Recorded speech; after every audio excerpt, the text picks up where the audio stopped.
À l'origine religieuse, la fête des Lumières s'est transformée au fil du temps en un événement de renommée internationale culturelle et artistique.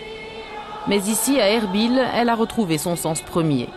Des milliers de réfugiés chrétiens ayant trouvé asile dans la capitale du Kurdistan irakien après l'offensive du groupe État islamique se sont rassemblés pour prier.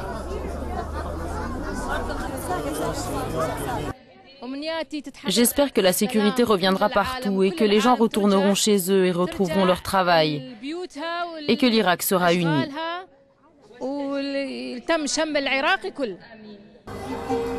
Tous ces réfugiés ont ensuite entamé une procession mariale depuis la cathédrale Mar Youssef jusqu'à la place de la Vierge, place qui marque l'entrée du quartier chrétien d'Erbil.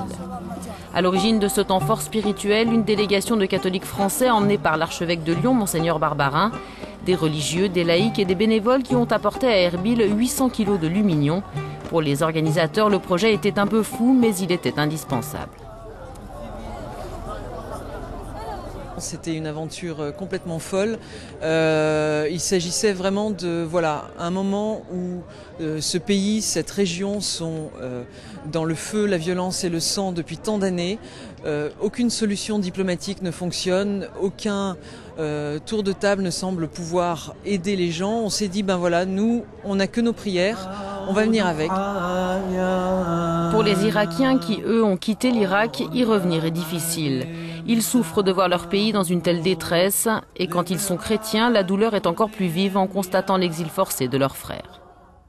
Je ne savais pas à quoi rassembler maintenant la communauté chrétienne ici, mais en voyant tout à l'heure une grande foule qui vient, qui a fait la procession, qui arrive ici, qui a rempli la place ici, eh bien ça me donne quelque chose, ça me touche énormément, ça veut dire que la vie continue malgré tout. Et l'avenir des chrétiens en Irak, ce sont ces enfants réfugiés qui le représentent.